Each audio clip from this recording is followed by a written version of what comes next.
Eu vou ler o texto, os irmãos acompanham, Mateus 20, do 17 a 28. Diz assim a palavra do nosso Deus. Estando Jesus para subir a Jerusalém, chamou à parte os 12, e em caminho lhes disse: Eis que subimos para Jerusalém, e o Filho do Homem será entregue aos principais sacerdotes e aos escribas. Eles o condenarão à morte, e o entregarão aos gentios para ser escarnecido, açoitado e crucificado. Mas ao terceiro dia ressurgirá. Então se chegou a ele a mulher de Zebedeu, com seus filhos, e adorando, pediu-lhe um favor. Perguntou-lhe ele: Que queres? Ela respondeu: Manda que no teu reino estes meus 2 filhos se assentem, um à tua direita e o outro à tua esquerda. Mas Jesus respondeu: Não sabeis o que pedis. Podeis vós beber o cálice que eu estou para beber? Responderam-lhe: Podemos. Então lhes disse: Bebereis o meu cálice, mas o assentar-se à minha direita e à minha esquerda não me compete concedê-lo. É, porém, para aqueles a quem está preparado por meu Pai. Ora, ouvindo isto, os 10 indignaram-se contra os 2 irmãos. Então Jesus, chamando-os, disse: Sabeis que os governadores dos povos os dominam, e que os maiorais exercem autoridade sobre eles. Não é assim entre vós, pelo contrário. Quem quiser tornar-se grande entre vós, será esse o que vos sirva. E quem quiser ser o primeiro entre vós, será vosso servo, tal como o Filho do Homem, que não veio para ser servido, mas para servir e dar a sua vida em resgate por muitos. Vamos orar, irmãos. Senhor, eis-nos aqui, ó Pai, diante do texto da Tua palavra santa que lemos, pecadores. Sabemos que não somos dignos de tomar esse texto santo e até mesmo, ó Deus, a mim, de transmitir, de ser ministro desta palavra. Por isso, ó Deus, peço que o Senhor tenha misericórdia, que o Senhor se agrade em abençoar a exposição dessa passagem. E também, ó Deus, que o Senhor se agrade em abençoar os irmãos que irão ouvir essa mensagem, essa palavra do Senhor, a exposição do texto das Escrituras. Apesar, ó Deus, tanto dos defeitos do pregador, quanto também dos ouvintes, pedimos a iluminação do Teu Espírito. Pedimos que o Senhor abençoe, ó Deus, a instituição do Senhor mesmo, a pregação. O Senhor estabeleceu esse meio para alcançar pecadores, santificar a Tua igreja, por meio da loucura da pregação da Tua palavra. Por isso, ó Deus, peço ao Senhor que o Senhor abençoe, ó Pai, esse momento em que estamos aqui diante da Tua presença, Te adorando, e também, ó Deus, ouvindo a exposição da Santa Escritura como um ato de adoração, buscando ouvir a voz de Cristo, o Mestre por excelência, o nosso Mestre.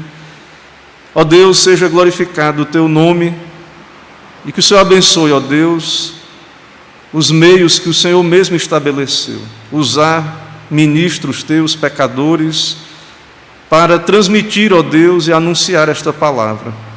Assim nos abençoa, dá-nos desfrutar também da presença de Cristo nessa manhã, possamos ter comunhão com Cristo por meio da pregação, possamos desfrutar, ó Deus, das maravilhas da Tua lei revelada, do Teu Evangelho, e que o Senhor também nos dê corações gratos por esse privilégio que temos de ser de Cristo, de estar unidos a Cristo, de poder Te adorar, Te servir, ouvir a pregação. Nos dá gratidão por sermos filhos de Deus, mesmo que não tenhamos nada dessa terra, cargos, posições, glórias, sejamos rejeitados, perseguidos, possamos ser contentes, ó Deus, com a nossa posição em Cristo, e que o Senhor nos dê grande alegria de discernir a natureza do Teu reino. Assim, fala conosco, pedimos, e nos abençoa. É no nome de Jesus que oramos. Amém. Irmãos, com que intenção seguimos o Senhor Jesus Cristo? Com que intenção os pecadores vêm a Cristo, procuram uma igreja, se assentam para ouvir pregações, a exposição da palavra? Será que com as intenções adequadas, segundo o Senhor nos ensina no seu Evangelho, a natureza desse Evangelho, a natureza desse reino, o modo como devemos nos aproximar dele? Então, como é que os homens se aproximam de Cristo? E claro, Cristo está no céu exaltado, glorificado, e a sua igreja, o seu instrumento, o seu meio de abençoar, a pregação, os seus ministros. Nós buscamos Cristo através da palavra, dos meios de graça, da pregação. A igreja é instrumento para as nossas vidas e, de certo modo, então, nós buscamos Cristo, claro, pela oração diretamente, mas especialmente também Deus nos dá a igreja para o nosso serviço e ministério para as nossas vidas. Então, essa pergunta nós queremos responder na medida que caminhamos o nosso texto, e sabendo o que o próprio texto diz, e nós sabemos e vamos tratar na exposição, que esse mundo está cheio de vaidades, que as pessoas vivem, claro, nesse mundo, no contexto dos reinos desse mundo, e os reinos desse mundo são construídos em cima de estruturas diferentes do reino de Deus.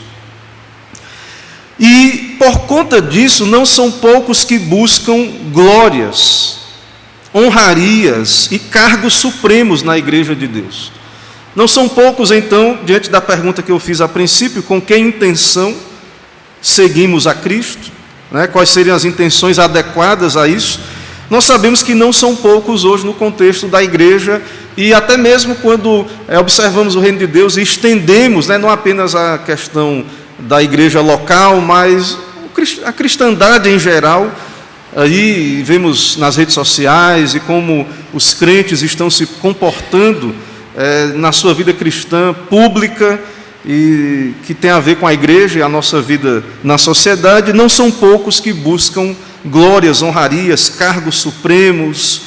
E até mesmo, irmãos, nós observamos no texto que verdadeiros crentes podem ter ambições misturadas com uma intenção correta, que flui de uma fé genuína. Então, os discípulos de Cristo, né, temos aí Tiago e João, que eram de um círculo mais próximo de Cristo, e possivelmente até aparentados com Cristo. Então, você sabe que há os 12 ali, e dentro do círculo dos 12, há Pedro, Tiago e João. E Tiago e João, tudo indica, são primos de Jesus. É possível, os comentaristas, vários deles apontam essa possibilidade, que essa mãe de Tiago e João, esposa de Zebedeu, que vai conversar com Jesus, possivelmente ela é Salomé, ela é irmã de Maria, ou seja, Tiago e João, tudo indica, há uma grande possibilidade, eram primos de Jesus.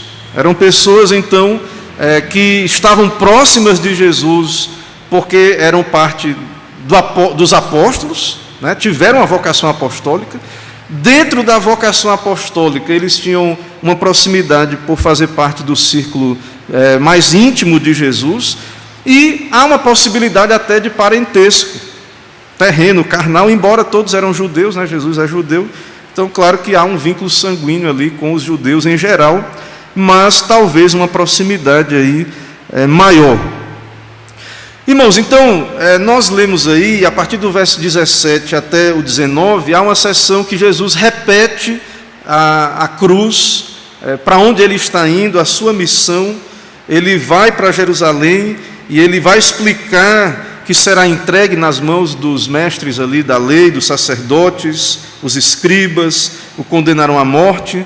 Esse é o contexto em que a mãe de Tiago e João vai fazer um pedido para Jesus. Tudo indica, à luz dos evangelhos sinóticos, texto paralelo de Marcos, tudo indica, foram os dois que solicitaram a sua mãe esse pedido, Tiago e João, solicitaram então a sua mãe, tudo indica Salomé, para que ela fizesse esse pedido. Então o pedido era dos discípulos, e isso mostra então uma ambição, um desejo de ocupar cargos, funções. Jesus é rei. Jesus veio pregando: arrependei-vos porque está próximo o reino dos céus. E o que é um rei? Um rei tem coroa, um rei tem glória. Um rei ocupa funções, recebe impostos. Um rei tem poder. Um rei pode colocar pessoas em cargos de confiança, à direita e à esquerda. E então eles estão ali, seguidores de Jesus, humilde mestre, mas Jesus vem dizendo: eu sou rei, e há um reino dos céus. E os discípulos então, esse reino está para chegar, então não está ainda agora. Tanto que lá no livro de Atos eles perguntam quando é que vai ser manifesto esse reino, mas já está numa iminência desse reino de modo mais visível ser manifesto, assim tudo indica, embora o reino já está presente, ele é eterno, é claro, mas na vinda de Cristo ele é inaugurado e aparentemente será logo consumado. E há uma preocupação dos apóstolos então de estar em bons lugares, estar ocupando cargos, funções, de receber então posições de destaque acima dos outros 12 e até mesmo, né, de outros ali, crentes que estarão fazendo parte desse reino futuro, né, já iniciado ali, já presente, inaugurado, mas ainda não consumado. Irmãos, então, a vaidade está aí, as ambições, mesmo o crente, ele não está imune a essas intenções. Nós devemos então pregar, ensinar. A palavra de Deus então traz alertas para nós sobre isso, e isso nos mostra o quão difícil é mudar as lentes pelas quais enxergamos a realidade. Quão difícil é, na verdade, irmãos,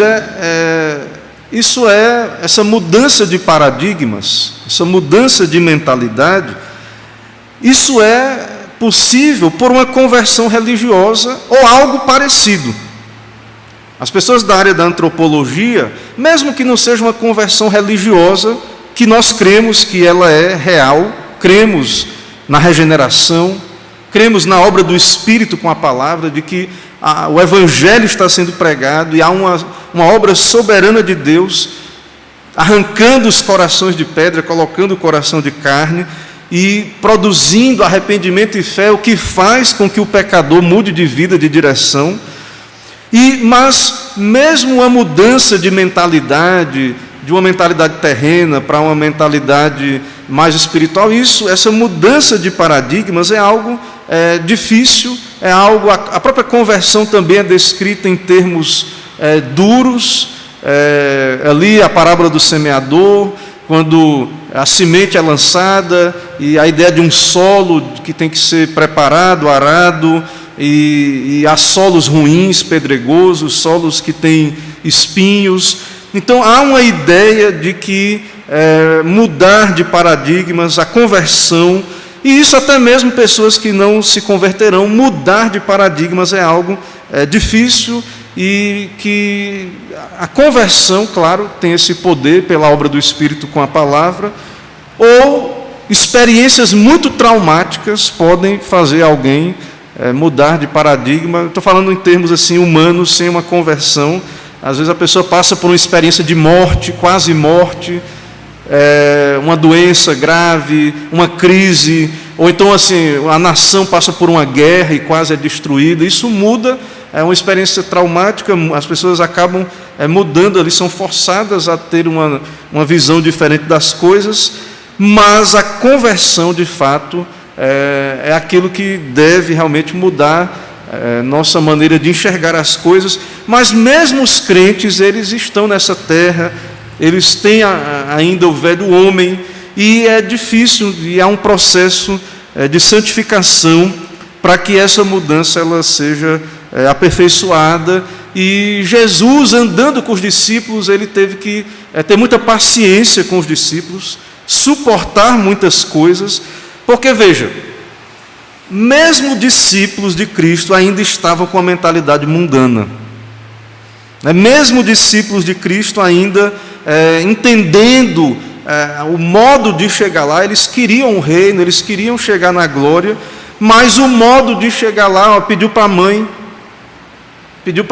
fala lá com o mestre, pede os lugares, né, usando ali armas humanas, buscando então influência, ou chegar àquele posto elevado de glória, usando um caminho que até assim, para a sociedade, para os reinos desse mundo, para as sociedades que estão aí, desta terra, até que são caminhos que naturais para eles, compreensíveis, mas não para aqueles que estão seguindo a Cristo, andando com Cristo, ouvindo a pregação de Cristo. Já é a terceira vez que Jesus diz que está indo morrer na cruz, que será entregue. Eles não entendem, talvez ainda, embora Jesus fala dessa morte, será açoitado. Não, ele fala aqui claramente, crucificado. Jesus está dizendo, eu vou morrer crucificado. A morte de um maldito, a morte de um bandido, um maldito, mas ressuscitarei ao terceiro dia. E os discípulos preocupados com seus cargos, suas posições, preocupados com essas coisas. Martinho Lutero, ele diz, ele tem uma teologia que ficou conhecida como teologia da cruz, ou em contraste com a teologia da glória, e claro, ele tira isso das Escrituras, essa teologia, que seriam maneiras diferentes de enxergar o mundo, e falando dessa mudança de paradigma, então fazendo interação com essa teologia de Lutero, quando nós nos convertemos, quando nós somos discípulos de Cristo, quando nós olhamos para a palavra de Deus, isso vai mudar o modo como nós enxergamos o mundo em geral, mas, irmãos, especialmente também a igreja. Isso vai mudar tudo. A cruz de Cristo, quando você olha para a cruz de Cristo, quando você entende as Escrituras, e o centro dela é Cristo, a sua salvação, morte, ressurreição, então você vai interpretar o mundo de uma maneira diferente. Vai haver essa mudança de paradigmas. Então a conversão, ela tem como alvo nos conduzir a isso, e mesmo que haja um processo de santificação, nós vamos sendo levados para essa direção. E falando então desse modo diferente de enxergar as coisas, Lutero, ele diz, isso, claro, sabemos à luz do Evangelho, à luz da cruz de Cristo. Ele diz o seguinte: quem reconheceria que aquele que é visivelmente humilhado, tentado, condenado e morto, é internamente ao mesmo tempo sobremodo enaltecido, consolado, aceito e vivificado, se não fosse o Espírito ensiná-lo pela fé? Então, se você olha com olhos da glória do mundo e olha para Cristo, se você estivesse ali, você faria como Isaías 53 diz que os homens rejeitaram. Era um homem de dores. Como é que pode o rei ser escarnecido? Como é que é um rei? Como a gente leu aí em Provérbios, que a glória dos reis tem a ver com a quantidade de povo. A glória do rei, um rei que não tem quem ele governe, é uma vergonha, Então, como é que pode? Jesus é rei, e tem tão poucos discípulos, servos, 12 apóstolos, depois ali, quando Jesus morre, são 120 só, que uma pequena congregação ali, de crentes medrosos ali, se escondendo. Então, quem diria que esse é o rei prometido? que esse é o filho de Davi, esse que está humilhado, tentado, condenado, mas internamente ele é rei, enaltecido, consolado, aceito. Isso, irmãos, temos que olhar pelos olhos da fé, temos que ser ensinados pelo Espírito. E ele diz, e quem, o contrário agora, né? Que aí a glória do mundo vê assim, e quem admitiria que aquele que é visivelmente enaltecido, honrado, fortificado, vivificado, e é internamente rejeitado?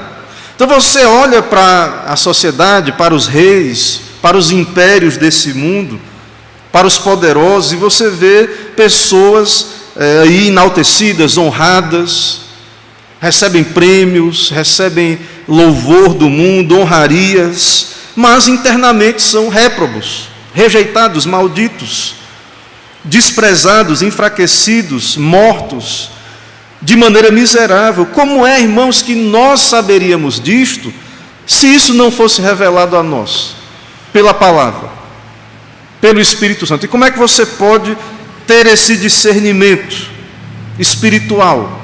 Pelas Escrituras, sendo ensinado por Deus, sendo discípulo de Cristo, olhando para a cruz de Cristo. E então, Deus, Ele vai nos revelando que nós temos que ser como crianças, temos que morrer, para que possamos, ser depois, primeiro a cruz, depois a glória. Deus vai nos ensinando que há um caminho de lutas, de tribulações, os últimos serão os primeiros, os humilhados serão exaltados, o menor é o maior. Deus vai nos ensinando, à luz da cruz de Cristo, do seu Evangelho, essas verdades. E Jesus estava ensinando os discípulos, tudo indica aí, já está bem próximo do período da sua paixão. Ele aponta a cruz de Cristo e de imediato vem esse pedido dos discípulos, através da sua mãe, nos mostrando que eles estão preocupados, eles estão tendo muito tempo para pensar em glória de homens. Estão com muito tempo disponível. Jesus falando da cruz, eu vou morrer e tal, o Filho do Homem vai ser entregue, e vai ser escarnecido, como ele diz aí, açoitado, crucificado, vai ressuscitar, é verdade, mas será entregue como um resgate. E os discípulos falando de glória, preocupados então, já tendo muito tempo para focar e fantasiar como será bom quando estivermos na glória. E vejam, são discípulos próximos de Jesus. Todos ali, claro, estavam ouvindo o ensino de Jesus. Então, claro que são pessoas crentes. Claro que aí são pessoas sinceras, bem-intencionadas. Claro que há mistura de fé com essa incredulidade, porque eles creem no reino de Deus. Senão eles não pediriam a Jesus que desse uma posição, à direita e outra à esquerda. Então, apesar de que há uma visão terrena, apesar de que há ambição, vaidade, talvez um desejo de proeminência sobre os outros apóstolos, e há um agravante diante do ensino de Cristo de sofrimento que eles haveriam de passar, a necessidade de humildade, de autonegação, mas então tudo indica a essa mistura de fé, de incredulidade, há uma ambição, uma vaidade aí. No próprio Evangelho de Mateus, no capítulo 18, do verso 1 a 4, Jesus fala ali, em Mateus 18, de 1 a 4, quem é o maior no reino dos céus? Ele responde. Então veja que essa questão do orgulho, da vaidade, da ambição, do desejo de proeminência, isso é uma coisa humana. Esse tipo de pecado, a Bíblia fala muito, nós é porque não lemos com atenção, não percebemos, mas Jesus tratou disso. Jesus já vinha tratando disso. O próprio Evangelho, ele dá um golpe sobre a questão do orgulho, da vaidade, das ambições, desse modo carnal e terreno de vermos as coisas. Então veja que Mateus 18, de 1 a 4, os discípulos chegaram ao pé de Jesus, dizendo: quem é o maior no reino dos céus? E como é que Jesus respondeu isso? Quem é o maior? Quem é o maioral? Quem é que manda? Quem é que tem proeminência? Quem é o maior no reino dos céus? Né? Talvez o pensamento deles era esse, né? E Jesus, chamando uma criança, pôs no meio deles e disse: em verdade vos digo que se não vos converterdes e não vos fizerdes como crianças, de modo algum entrarei no reino dos céus. Tem que se converter, tem que nascer de novo, tem que haver uma mudança de paradigmas, uma conversão religiosa. Se não vos converterdes, e qual é a consequência dessa conversão? Sermos como crianças, a humildade. E ele diz: portanto, aquele que se tornar humilde como essa criança, esse é o maior no reino dos céus. E qualquer que receber em meu nome uma criança tal como esta, a mim me recebe. Então, Jesus está trabalhando, a própria cruz trabalha toda essa ideia, né? Ele, sendo rei exaltado, se humilhou, se esvaziou, veio para servir, para dar a sua vida. Então ele é o rei desse reino eterno, e ele lava pés de discípulos, ele morre, ele vive uma vida de sofrimento, ele vem para servir. Então Jesus, ele está trabalhando isso. Enquanto isso, a preocupação dos discípulos ainda aqui é lugares de honra, de destaque. Um pedido que revela fé, mas também revela ignorância. Fé porque eles creem que há um reino, ignorância, não creem na natureza desse reino.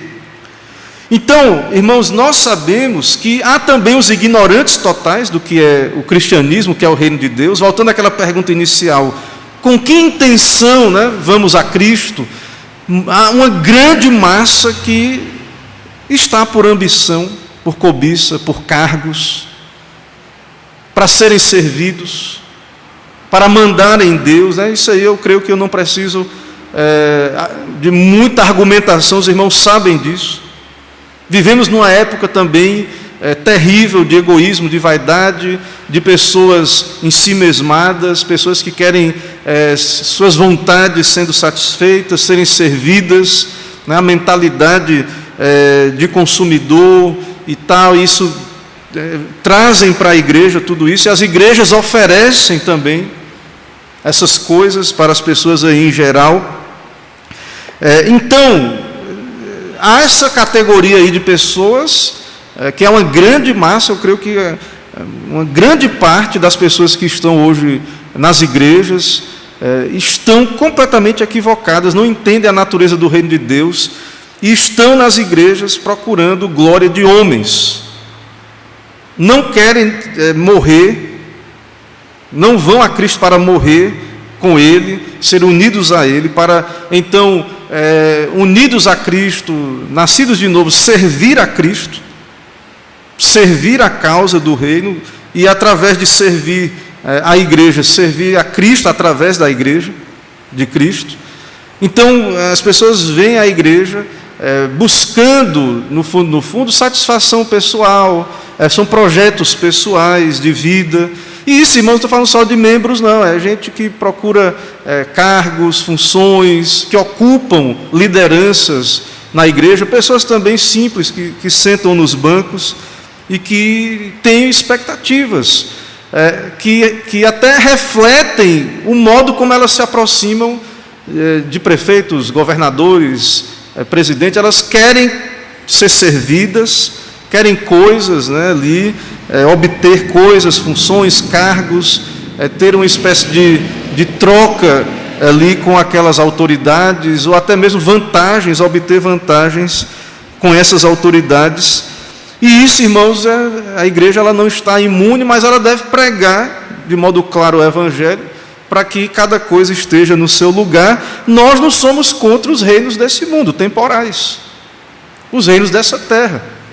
Não vivemos hoje monarquia, Cristo é rei, nós vivemos outros sistemas, mas não importa, são autoridades constituídas por Deus, recebem impostos, há uma hierarquia, há uma autoridade exercida ali, e há o meio que isso é organizado, cargos de confiança, e tal. Há todo um sistema aí hierarquizado de interesses que é claro que pode ser melhorado, porque vivemos num país que não é cristão, então as pessoas que estão aí usando esse sistema usam não para servir a Cristo e para o bem do povo e da igreja, mas para o seu bem particular, e por isso vemos toda essa corrupção e maldade que está aí ao redor.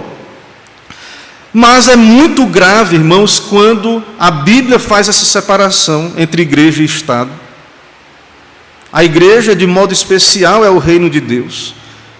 Quando as pessoas vêm para a igreja e elas querem impor uma estrutura organizacional para a igreja, uma estrutura de poder, de relações, de modo como Cristo vai ser servido, querendo replicar ou impor um padrão tirano, né, um padrão que funciona aí para os reinos dessa terra tirânicos, mas que não deve ser assim na igreja.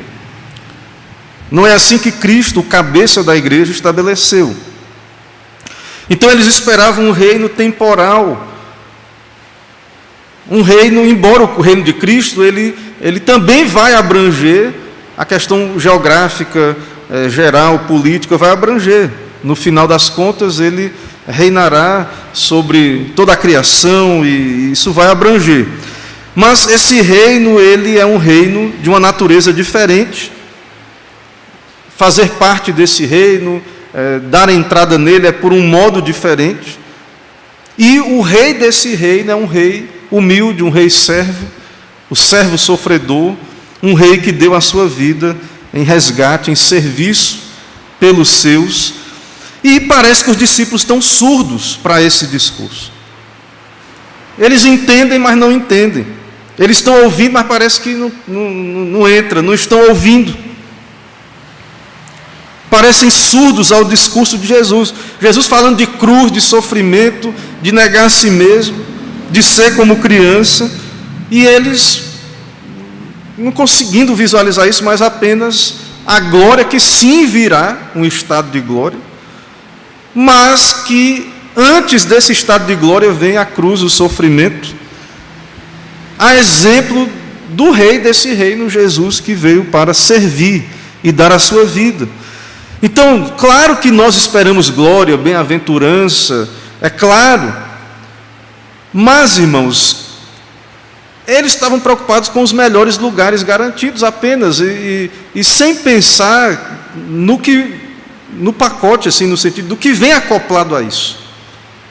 Então, esses melhores lugares, digamos assim, eles, há meios de chegar lá, claro que a obra de Cristo na cruz do Calvário, mas, claro que há dons de Deus, Deus tem um plano, eu irei falar mais à frente um pouco sobre isso, e há um Deus que reina, que já decretou quem é que vai estar à direita e à esquerda de Cristo. Cristo é rei, mas nessa questão, certo, a sua autoridade é derivada do Pai. Essa questão é uma questão que ele diz aí no texto, nós vamos ler, é uma questão que compete ao Pai. E então, não é dessa maneira que os discípulos pensavam. Então, uma visão terrena influenciou o pedido, orgulho, desejo carnal, pela glória sem a cruz. Eles não estão entendendo a questão da cruz, certo? Uma ignorância, pode ser que revele aí pecados, cobiças e outros interesses, destaque, né? Querer fama, glória. Então há essa tendência humana de querer glória, de querer exaltação, posições, cargos, e isso no nosso país é muito forte, essa ideia, sem de fato querer a parte do que é necessário passar por lutas, sofrimentos, dificuldades, para que possamos então estar prontos e aptos a ocupar certas posições. Irmãos, diante disso, o Senhor, nesse texto, ele aponta o caminho da cruz para esses discípulos. E o primeiro tópico aqui é uma solicitação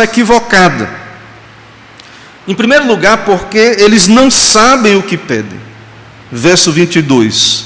Eles não sabem o que estão pedindo, o texto diz, mas Jesus respondeu: não sabeis o que pedis. Podeis vós beber o cálice que eu estou para beber? Responderam-lhe: podemos. Que cálice, irmãos, é esse? Que Jesus, mais na frente, o cálice que ele vai beber, ele orou lá no Getsêmani, suando gotas de sangue. Pai, se possível, passe de mim este cálice. A sua vida toda foi uma vida de sofrimento, tendo o seu ponto alto máximo na cruz, na sua morte. Este era o cálice, ou seja, ele sofreu o inferno em nosso lugar, durante a sua vida toda, mas especialmente, de modo concentrado, na cruz do Calvário. Então, eles não entendem essa questão, de que era necessário tudo isso. E eles estão preocupados com os cargos, com as posições. Ah, Jesus é rei, então ele pode dar essas funções, é só ele querer. E nós somos próximos dele. Então, qual é o problema? Tem alguma coisa errada um rei chegar e dar uma posição? Não, não tem. Não tem nada de errado nisso. Certo? Então, aparentemente até está tudo certo, não tem nada ilícito. Mas é nos reinos desse mundo que cargos são negociados, a troca de favores. Às vezes posições nesse mundo são ocupadas sem questões de mérito, às vezes por opressão, usurpação. Possivelmente não é isso que está na mente dos discípulos, talvez a questão que não é errada em si, a amizade, a proximidade com Jesus. Então eles estão pedindo glória, mas a glória vem depois da cruz. Primeiro a cruz, depois a glória. Essa é a natureza do reino que Jesus traz, que Jesus vem pregando e expondo. Ou seja, Jesus responde como o pedido deles. Eles perguntaram, ao pedido da mãe, no verso 21, ela pede, ele pergunta: o que queres? Ela pede: manda que no teu reino estes meus 2 filhos se assentem, um à tua direita e outro à tua esquerda. Mas Jesus respondeu: não sabeis o que pedis. Podeis vós beber o cálice que eu estou para beber? Eles responderam: podemos. Irmãos, ninguém pode beber o cálice de Cristo. O sofrimento de Cristo é único. Ninguém pode, ninguém suportaria. Teria que ser o mediador, Deus homem, para suportar o inferno em nosso lugar. E Jesus pergunta: vocês podem suportar o cálice? Vocês querem ter a proeminência? Vocês podem suportar esse cálice? Ou seja, vocês querem a glória, mas vocês querem sofrer? Vocês querem a fama, a glória, a proeminência? Vocês querem passar pelas lutas, pelas dificuldades para chegar lá? Vocês querem servir, porque o maior é o que serve? Então, ele está perguntando: vocês estão dispostos a passar por dificuldades, problemas, desgostos, perseguições, aborrecimentos? Então, os discípulos e apóstolos de Cristo, claro, irmãos, nós sabemos, eles não tinham como beber o cálice de Cristo, mas Deus tinha um cálice para eles, que não é igual ao de Cristo, e nós sabemos disso, porque nós já temos a história, e nós sabemos que todos os apóstolos foram martirizados, todos eles foram martirizados. Então, embora não seja o cálice de Cristo, mas seria a ideia de também sofrer, não sofrimento expiatório em nosso lugar, mas também passar por lutas, dificuldades, para que pudessem então chegar no estado de glória. Então, claro, nós sabemos, Tiago e João são servos proeminentes de Cristo, como Pedro e os demais. Tiago foi martirizado já no período do Novo Testamento. Se eu me lembro, ele foi decapitado. João foi exilado para a ilha de Patmos. Depois, tudo indica, foi restaurado e, enfim, sofreu, viveu como um mártir, foi exilado. Mas, irmãos, os níveis de cruz e de glória que os santos herdarão estão debaixo da soberania de Deus. O cálice de Cristo é único. Deus tem algo para cada um de nós que somos eleitos e servos de Cristo. Ele tem um plano. Ele já nos preparou, Ele já preparou boas obras, de antemão para que as praticássemos, como está lá em Efésios 2. Então Deus é que sabe o que Ele tem para cada um de nós. O Senhor nos chama para a glória. Mas no caminho para lá há uma cruz que cada um de nós é chamado a carregar. Não é a cruz de Cristo, mas há uma cruz que nós somos chamados a carregar. Quando Paulo foi ser chamado à conversão, e Ananias ficou com medo, mas ele persegue a igreja. Aí lá em Atos é dito, vai, porque este é para mim um instrumento escolhido, para levar o meu nome perante os gentios e reis. E eu vou mostrar para ele o quanto importa sofrer pelo meu nome. Então isso está no plano de Deus, tanto a cruz quanto a glória. Deus sabe, Ele já tem um caminho, boas obras que Ele preparou para nós de antemão, porque Cristo, o sacrifício dele é único, mas ele é modelo para nós. Nós devemos seguir a Cristo, assim como Ele tomou a cruz, nós vamos também. E esse é o método de Deus, porque, veja, se o rei, se o Cristo, se o mediador passou por isso, era necessário. Se ele, o texto diz lá em Hebreus, ainda que era filho, aprendeu a obediência por aquilo que padeceu.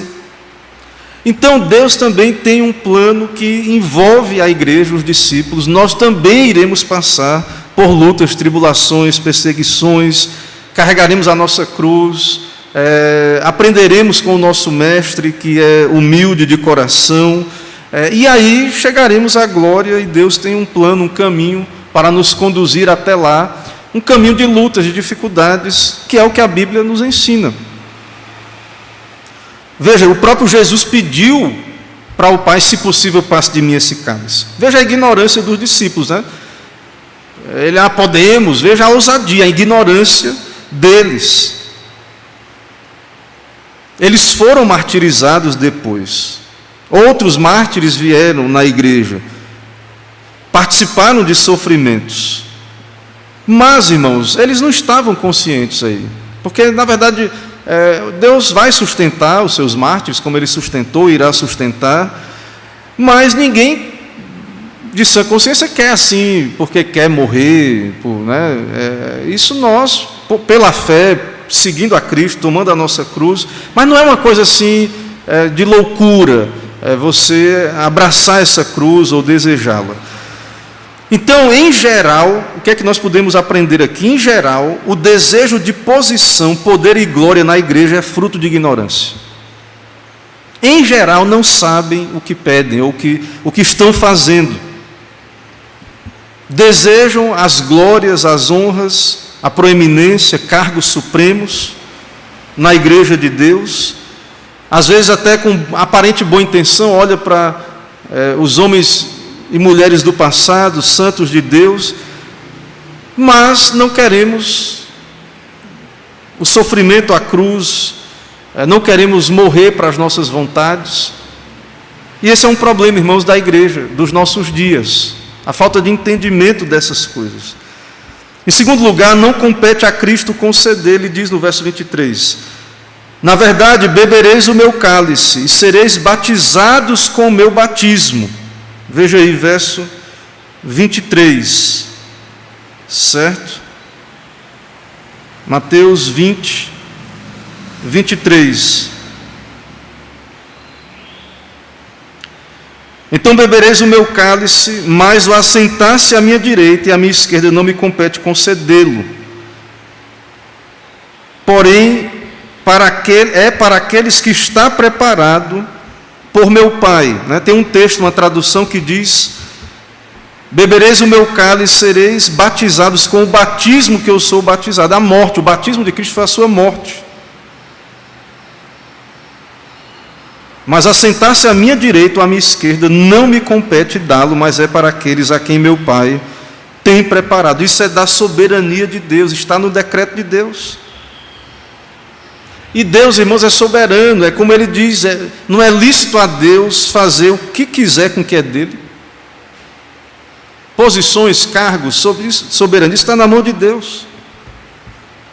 Se vamos ter lá na glória, estarmos mais perto, mais distantes, claro que podemos, pela nossa responsabilidade humana, nos dedicar ao reino, servir, nos submeter à vontade de Deus, buscar um grau de santidade, de obediência maior, sempre buscar crescer na graça, no conhecimento de Deus. Mas essa questão assim de ficar querendo, será que eu vou ser maior, né? Pedro, imagina aí, Tiago e João, né? Quando vier, será que lá no céu eu vou estar, o meu cargo vai ser melhor do que o de Pedro? Ou dos outros? Esse é um tipo de preocupação, irmãos, que não entende a natureza do reino de Deus. Esse tipo de questão assim, quem é que é a proeminência e tal, embora exista, aí você diz, pastor, mas não tem autoridades. Cristo, a gente não crê que há autoridades, o mandamento honra teu pai e tua mãe, não é aplicado, e existe oficiais na igreja, ministros, sim, mas, especialmente falando da igreja, é de uma natureza diferente dos reinos dessa terra. Mas não estamos negando que haja autoridades, nem Cristo é rei, ele tem os seus ministros, mas ele é soberano, ele que distribui essas dignidades, certo? E Deus, né, o Pai, especialmente, esse sentar à direita ou à esquerda pertence ao Pai, está no decreto do Pai, e Cristo, então, né, junto com o Pai, exerce essa autoridade, né, mas de modo derivado, aí no caso de Cristo. Em terceiro lugar, eles não compreenderam o reino de Deus. E aí Jesus vai explicar o porquê que eles fazem esse pedido dessa maneira, e eles não entendem isso no verso 25 a 28. Ele vai explicar. Verso 25 a 28. Então Jesus, chamando-os, disse: sabeis que os governadores dos povos os dominam, e que os maiorais exercem autoridade sobre eles. Não é assim entre vós. Vocês conhecem os reinos desse mundo. E os reinos desse mundo, lá em Romanos, capítulo 13, vai dizer que eles são servos de Deus. E segundo a Bíblia, eles têm que receber imposto mesmo. Às vezes assim, recebe demais, né? Cobra demais, explora, mas a gente faz por amor a Cristo, mas não está errado cobrar impostos. E eles usam para que esses impostos? Além, né, deveriam usar para servir a população, mas o pessoal fica reclamando de alguns salários, coisas, tem exageros, mas assim, eles usam a autoridade. Lá na época, por exemplo, da monarquia, o rei tinha que andar com a coroa, bem vestido, morar num palácio, e etc. Eles eram maiorais, eles tinham proeminência, isso era manifesto na maneira como eles se apresentavam, eles eram honrados, elogiados. Independente que o sistema de governo mudou, mas as pessoas de autoridade, os poderosos, eles vão se revestir das suas insígnias de autoridade e tal, vai haver esse tipo de coisa. Isso é como o mundo aí funciona, e Jesus diz isso, e não quer dizer, irmãos, que está de todo errado isso. Ele diz: sabeis que os governadores dos povos os dominam, e que os maiorais exercem autoridade sobre eles. Lá é assim. Eles estão em posição de autoridade, e eles têm todas as insígnias, as glórias, eles usam isso para impor a sua autoridade. Esse é o caminho do mundo. Deus, nós cremos que o Senhor dá e estabelece autoridades para o serviço, né, das nações, aí, estão debaixo da autoridade de Deus. Como o juízo também dá governos ímpios, né, e isso também está debaixo da soberania de Deus, eles vão responder a Deus. E humanamente falando, então, há essas posições, e os homens brigam para chegar a esses postos, e quando chegam lá, usam da autoridade, oprimem, né, os que estão debaixo dessa autoridade. E na igreja, irmãos, há autoridades. Cristo é rei, ele tem autoridades na igreja. Existe uma ordem na igreja estabelecida por Cristo. No Novo Testamento é dito uma ordem que há apóstolos, profetas, evangelistas, pastores e mestres, há presbíteros, há diáconos na igreja, ou seja, há uma estrutura, embora cremos que os dons de apóstolo, profeta, evangelista, eles eram extraordinários, mas há uma ordem na igreja. Então alguém pode dizer assim, então quer dizer que Jesus está criando uma anarquia? Quer dizer então que Jesus está dizendo que não existe nenhum tipo de autoridade? Não, a natureza dessa autoridade é diferente. O próprio rei, o próprio Senhor, veio como um servo, um mestre humilde, ensinando. Então, na igreja não é essa ordem, ou pelo menos assim, não é dessa maneira, ou a ordem ela não funciona dessa maneira. Então, a grandeza é alcançada através do auto-rebaixamento e da renúncia. O grande é o que perde em favor dos outros. O caminho para os postos mais elevados é o inverso, né? Como se fosse uma pirâmide invertida. É como se fosse uma pirâmide invertida. O maior é o mais humilde. O que é um mero assistente está no topo da pirâmide. Jesus veio para servir. É o exemplo de Cristo. Então, lá é assim, lá fora vai continuar sendo assim, lá na empresa, em outros locais, outras instituições, né, educacionais ou públicas, governamentais. Mas Jesus está deixando claro que a igreja tem sim autoridades, nós sabemos à luz da Bíblia. E os apóstolos são autoridades, eles têm um ministério, aqui nós estamos falando de apóstolos, Tiago e João, Pedro e outros, têm autoridade, são autoridades na igreja, mas o modelo deles é Cristo. Sendo Deus, estando eternamente em comunhão com Deus, ele se humilhou sem deixar de ser Deus e serviu até a morte, deu a sua vida, veio para servir. Ele serviu ao ponto de dar a sua vida, ele viveu para a glória de Deus e ele nos resgatou pela oferta do seu sangue e da sua vida. Ou seja, ele viveu para beneficiar outros, ou seja, que é também o que as autoridades do governo também são autoridades debaixo da autoridade de Deus, de Cristo, para o bem. Eles também estão ali para servir, mas por mecanismos diferentes, usando armas, impondo a autoridade, punindo os malfeitores com o poder da espada. E na igreja há outros mecanismos, né? A disciplina da igreja pela palavra e tal, mas o propósito, assim como no Estado também é servir a Cristo e ao bem das pessoas, o propósito na igreja ele é espiritual e também é de serviço aos nossos irmãos. Então, o reino de Cristo ele não tem a ordem e a estrutura desse mundo. Não é com tirania, com imposição de poder, influência, autoridade, segundo o mundo. Isso é normal para os magistrados. É esperado que eles se revistam de glórias e exijam as honrarias, os elogios dos seus subordinados. E se não fizer, lembra da história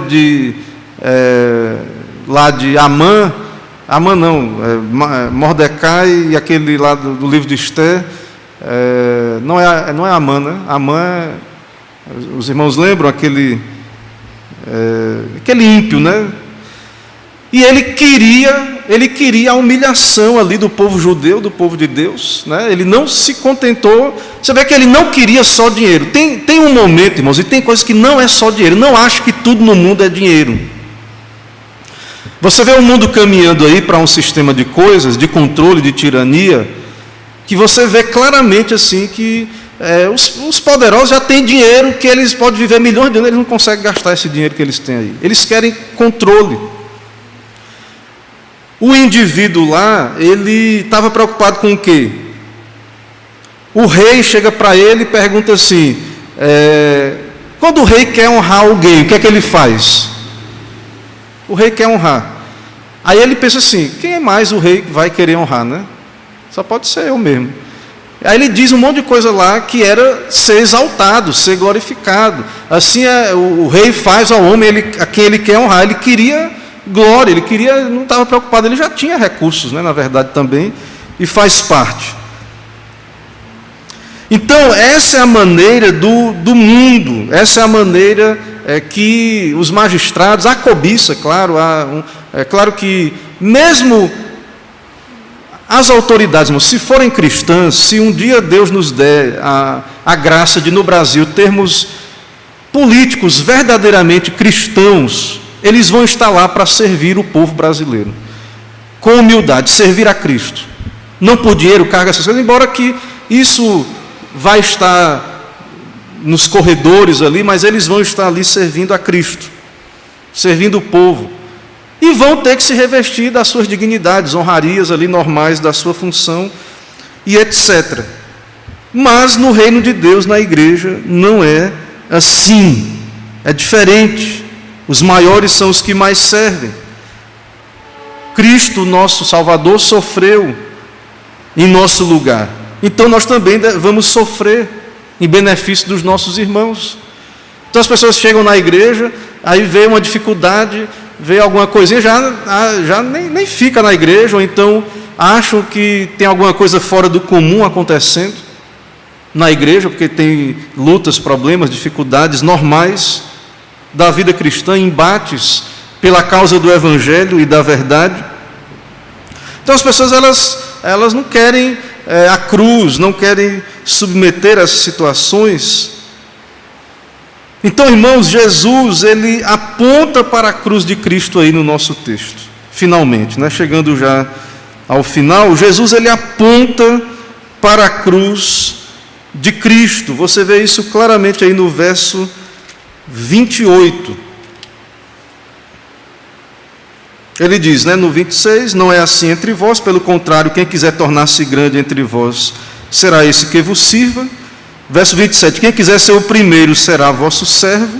E no 28, aí ele fala da cruz, esse é o modelo, o exemplo. Tal como o Filho do homem, que não veio para ser servido, mas para servir e dar a sua vida em resgate por muitos. Essa é a natureza do reino de Deus. O rei veio dessa maneira, ele veio para servir. Servir aí é o quê? Viver toda uma vida santa e morrer na cruz, dar a sua vida na cruz, no lugar de pecadores indignos, no lugar de quem não merece. É isso que Jesus veio fazer, para servir e dar a sua vida em resgate por muitos, pelos seus eleitos. É claro que a nossa cruz, o nosso sofrimento, não é o de Cristo, não é igual, o dele é único, mas ele é padrão, modelo. Nós somos seguidores de Cristo. Os servos de Cristo entenderam isso, Paulo entendeu isso. Ele diz, sede imitadores de Cristo como eu sou. Então, há uma cruz, há um sofrimento, há um serviço, uma abnegação, uma dedicação, uma auto-humilhação, que é parte da vida cristã, que faz parte da vida cristã, que é o caminho para a glória, que é o caminho natural do eleito, do crente, para a glória.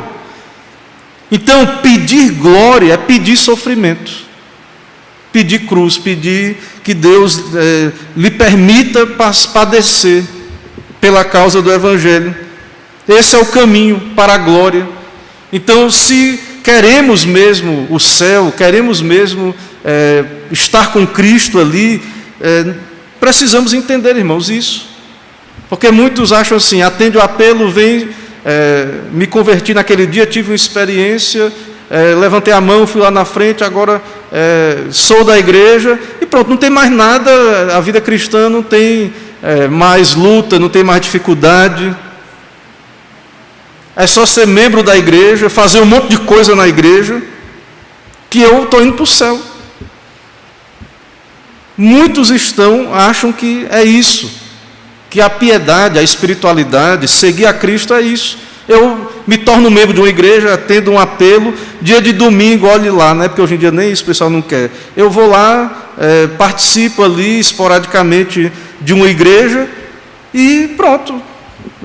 Faço coisas ali relacionadas à vida da igreja ali, alguma coisa que está ali, e está tudo certo, eu já tive a experiência, a Bíblia diz que eu já estou salvo, porque eu creio em Cristo, e de fato a Bíblia fala isso, né? Mas realmente a fé que salva é a fé que produz arrependimento, conversão, novidade de vida, que vai fazer essa pessoa andar por esse caminho estreito, esse caminho de cruz.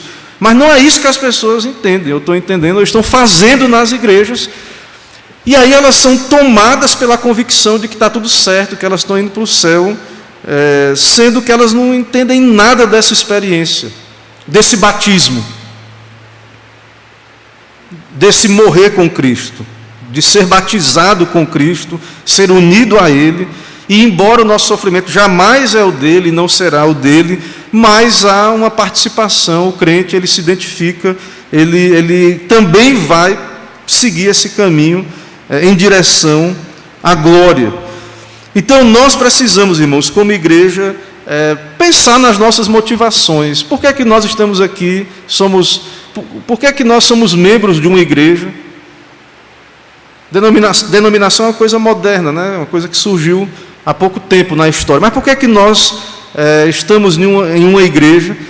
Porque nós temos uma aliança, um pacto com Cristo. Nós estamos unidos a Cristo. Nós pertencemos a Cristo. É isso que nós afirmamos através do nosso batismo. Nós somos dele. Então, você precisa, servir a ele, tomar a sua cruz, olhar para o que ele está lhe dizendo, a natureza do reino dele, e servi-lo do modo como ele lhe chama a servir. E toda essa ideia, né, de proeminência, toda essa ideia, essa luta por fama. Hoje a gente está aí nesse período de internet, as pessoas estão escalando, né? A igreja ela pode se tornar muito popular, dependendo da situação, e muitos podem estar desejando ser conhecidos, ou ter nomes ou posições, e nós, irmãos, como igreja, devemos lembrar que não é esse o caminho, embora Deus possa querer usar alguns dessa maneira, isso está nas mãos de Deus, mas certamente será com muita luta e sofrimento que essas posições, né, expõem aqueles que estão nelas, para que então venha finalmente a glória, né, a glória sobre nós. E como igreja também nós precisamos ter cuidado, o conselho da igreja, né, as igrejas fiéis, nós temos que ter cuidado e conter essa enxurrada de pessoas que procuram glória através da igreja. Posições, cargos, funções, proeminência, às vezes alguns dinheiro, né, alguns outros mesmo que não seja dinheiro, poder mundano, mas nem tudo é só dinheiro. Então são glórias, são honrarias humanas. Então não é da natureza do reino de Deus. Se você tem vocação política, vá ser político. Para quem tem dom chamado para isso, né? Você tem dom para ter uma vida pública e ficar conhecido em alguma área, vá lá. Né? Agora, a igreja de Deus, ela tem uma ordem bíblica, né? Ela tem uma ordem que Jesus deixou de autoridades. Essas autoridades é para o bem do povo, são servidoras, né? A disciplina na igreja, a instrução, é para restaurar, é para o bem, é para o serviço dessas pessoas.